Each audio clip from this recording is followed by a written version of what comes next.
gila, benar-benar pecah. Jakarta mendadak gempa, bukan karena tektonik, tapi karena kedatangan sang fenomena, Ronaldo Luiz Nazario de Lima.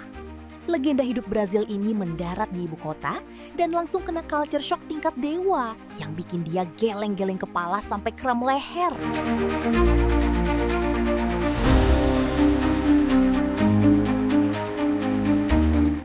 Ya Allah, alhamdulillah, di balik peperangan yang terjadi antara Iran dan Amerika menjadi keuntungan bagi sepak bola kita. FIFA resmi masukkan Indonesia di pot terakhir yang lolos Piala Dunia. Simak cerita lengkapnya dan jangan di-skip-skip ya.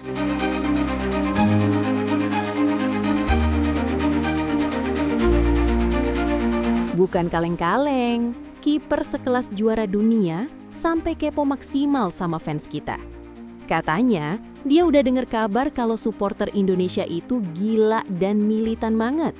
Beneran nih, Italia udah nggak sabar pengen ngerasain langsung nerakanya GBK. Kita bahas tuntas. Sung menjadi pertama dalam sejarah. Laga Indonesia versus Italia di FIFA Matchday jadi sorotan legenda hidup Italia. Seperti apa pernyataan jujurnya? Simak dan jangan di-skip ya. Jangan lupa like dan subscribe channel ini ya. Jangan kalah sama bocil-bocil yang udah berlangganan.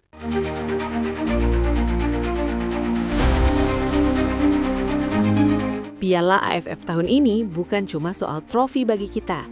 Ini adalah soal pembuktian, soal harga diri, dan soal bungkam mulut besar lawan. Sobat Garuda, tensi menuju Piala AFF 2026 mendadak memanas. Pelatih kepala kita, John Herdman, dikabarkan sedang dalam mode totalitas tanpa batas. Setelah melihat progres tim di FIFA Series, pelatih asal Inggris ini kabarnya sudah tidak sabar untuk membawa Indonesia mengakhiri kutukan runner-up dan menjadi raja baru di Asia Tenggara. Namun, perjalanan ini dipastikan tidak akan tenang. Dari seberang sana, Vietnam kembali menebar saiwar. Media dan publik sepak bola Vietnam sesumbar bahwa mereka masih berada di level yang berbeda. Mereka dengan angkuh memamerkan ranking FIFA per April 2026 ini, di mana Vietnam sukses menembus peringkat 99 dunia, sementara Indonesia masih tertahan di posisi 122. Vietnam seolah ingin bilang, punya pelatih kelas dunia bukan jaminan bisa menyalip kami. Tapi mereka lupa satu hal, angka di atas kertas tidak pernah bermain di atas rumput. John Herdman pun bereaksi. Kabar dari internal tim menyebutkan bahwa Herdman justru menjadikan ejekan Vietnam sebagai bahan bakar untuk membakar semangat para pemain. Ia ingin membuktikan bahwa strategi modern dan kolektivitas pemain naturalisasi serta lokal kita jauh lebih mematikan daripada sekedar deretan angka di tabel FIFA. Siapkan diri kalian untuk melihat Garuda yang lebih lapar dari sebelumnya. Kita tidak butuh peringkat tinggi untuk menjatuhkan lawan. Kita cuma butuh satu kemenangan di final untuk membungkam mereka selamanya. Indonesia juara atau tidak sama sekali? Analisis, realitas versus gengsi di Piala AFF 2026. Berikut adalah pemikiran mendalam saya mengenai situasi panas ini. 1. Jebakan ranking FIFA. Vietnam memang menang secara administratif, peringkat 99 versus 122. Namun secara teknis, jarak kualitas ini sebenarnya sangat semu. Indonesia kehilangan poin karena kekalahan tipis dari Bulgaria di final FIFA Series, sedangkan Vietnam melesat setelah menang melawan tim-tim dengan peringkat lebih rendah. Herdman tahu betul bahwa momentum lebih penting daripada ranking. 2. Obsesi John Herdman. Bagi Herdman, Piala AFF adalah pintu masuk untuk mendapatkan kepercayaan total publik Indonesia sebelum melaju ke Piala Asia 2027. Jika ia gagal di sini, bayang-bayang kegagalan pelatih sebelumnya akan menghantui. Maka dari itu, pemilihan pemain kali ini diprediksi akan sangat ketat, hanya mereka yang punya mental tempur yang akan dipanggil. 3. Mengapa Vietnam begitu sesumbar? Vietnam sedang berusaha mengembalikan dominasi mereka di ASEAN setelah sempat goyah dalam 2 tahun terakhir. Dengan kembali masuk ke 100 besar dunia, mereka mencoba membangun kembali superioritas mental. Mereka sadar Indonesia adalah ancaman nyata, dan saiwar ini adalah cara mereka untuk menekan mental pemain muda kita. 4. Kunci kemenangan, efek kejutan. Dengan formasi 3-4-3 andalannya, Herdman punya keunggulan dalam hal fleksibilitas. Jika Indonesia bisa tampil dingin dan tidak terpancing provokasi Vietnam, trofi yang sudah dinanti selama 30 tahun lebih itu sangat mungkin mendarat di Jakarta tahun ini. Kesimpulannya, biarkan Vietnam bicara soal angka, biarkan Garuda bicara dengan gol.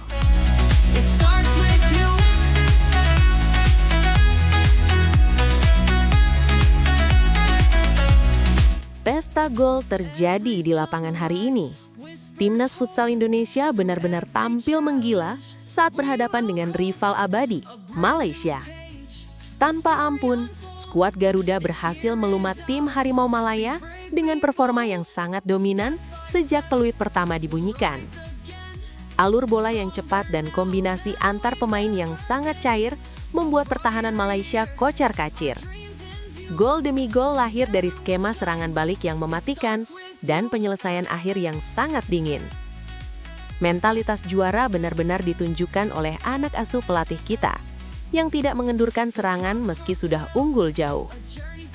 Malaysia sempat mencoba keluar dari tekanan, namun rapatnya barisan pertahanan dan kegemilangan kiper kita membuat setiap peluang mereka mentah begitu saja. Hasil ini bukan sekadar kemenangan biasa, melainkan penegasan bahwa Indonesia masih menjadi kekuatan utama futsal di kawasan Asia Tenggara. Kemenangan besar ini tentu jadi modal berharga untuk menata pertandingan-pertandingan selanjutnya.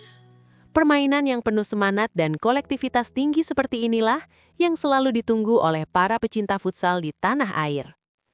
Selamat untuk Timnas Futsal Indonesia. Terus jaga momentum ini dan jangan cepat puas, karena target yang lebih besar sudah menanti di depan mata.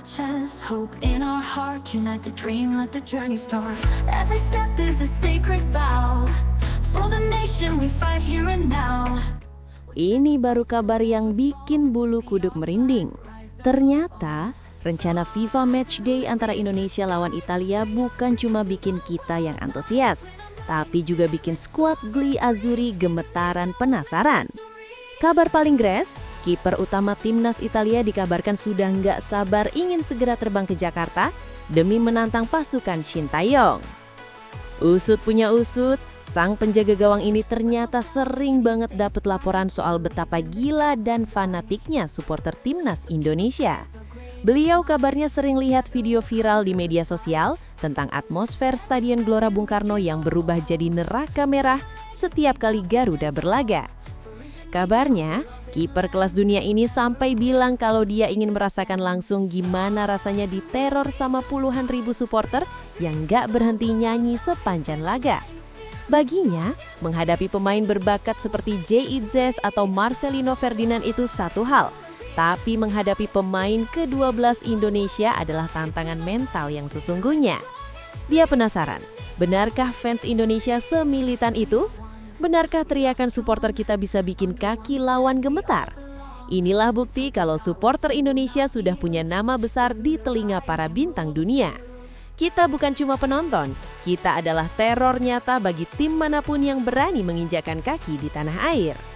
Siapkan suara kalian, siapkan merahmu. Kalau Italia saja sudah menantang, pastikan kita beri sambutan yang gak akan pernah mereka lupakan seumur hidup. Garuda, tunjukkan pada dunia siapa penguasa atmosfer sesungguhnya.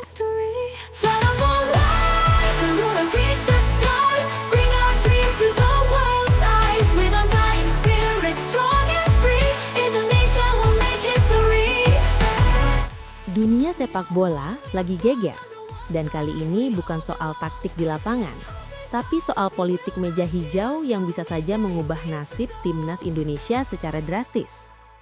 Ada isu panas yang menyebut kalau Iran kemungkinan besar bakal di-ban atau bahkan mundur secara sukarela dari putaran final Piala Dunia 2026. Kalau ini benar-benar terjadi, pertanyaannya cuma satu. Apakah Indonesia bisa ketiban durian runtuh dan masuk menggantikan posisi mereka? Mari kita bedah pelan-pelan. Situasi di Timur Tengah yang lagi nggak menentu bikin posisi Iran di ujung tanduk. Ada dua faktor utama. Pertama, tekanan dari komunitas internasional yang mendesak FIFA untuk menendak Federasi Sepak Bola Iran karena isu keamanan dan politik dalam negeri. Kedua, Menteri Olahraga Iran sendiri, Ahmad Donyamali, sempat mengeluarkan pernyataan yang bikin heboh soal kemungkinan mereka mundur demi keamanan para pemain dan ofisial. Padahal, Iran sudah resmi masuk di grup G. Kalau mereka kosongkan kursi itu sekarang, FIFA bakal pusing 7 keliling cari penggantinya dalam waktu singkat. Secara regulasi, kalau ada satu negara mundur, FIFA punya final say atau keputusan mutlak untuk menentukan siapa yang berhak naik kasta. Disinilah teori-teori mulai bermunculan. Peringkat kualifikasi terdekat, kalau melihat urutan harusnya tim seperti Irak atau UEA yang berada di posisi lebih tinggi dari Indonesia saat kualifikasi kemarin yang jadi kandidat utama. Faktor market dan supporter, FIFA itu organisasi bisnis. Mereka tahu betul kalau Indonesia masuk, engagement, rating televisi, dan penjualan tiket bakal meledak. Jumlah supporter Garuda yang militan adalah daya tarik yang nggak dimiliki negara lain di Asia. Stabilitas keamanan, di tengah konflik Timur Tengah, Indonesia dianggap sebagai opsi paling aman secara geografis dan politik. FIFA mungkin saja mempertimbangkan Indonesia sebagai solusi darurat agar kompetisi tetap berjalan kondusif. Meski kedengarannya muluk-muluk, sejarah sepak bola pernah mencatat keajaiban serupa. Ingat saat Denmark menjuarai Euro 1992? Mereka sebenarnya nggak lolos kualifikasi, tapi dipanggil mendadak menggantikan Yugoslavia yang di-ban karena perang. Hasilnya, mereka malah jadi juara. Bagi skuad asuhan Sintayong, berita ini tentu jadi angin segar di tengah perjuangan berat kita di putaran keempat. Bayangkan, kalau Jay Idas, Martin Paes, dan kawan-kawan tiba-tiba dapat surat cinta dari FIFA untuk terbang ke Amerika Serikat. Pasti bakal jadi sejarah paling gila sepanjang masa sepak bola tanah air. Jalur hadiah ini memang menggiurkan, tapi jangan sampai bikin kita lupa kalau perjuangan utama tetap ada di lapangan. Timnas Indonesia harus tetap fokus memenangkan laga-laga sisa demi membuktikan kalau kita memang layak berada di level dunia, baik itu lewat jalur resmi maupun jalur keajaiban politik. Kalau kamu jadi Gianni Infantino, Presiden FIFA, apakah kamu bakal pilih Indonesia buat gantiin Iran? Kasih pendapatmu di kolom komentar ya.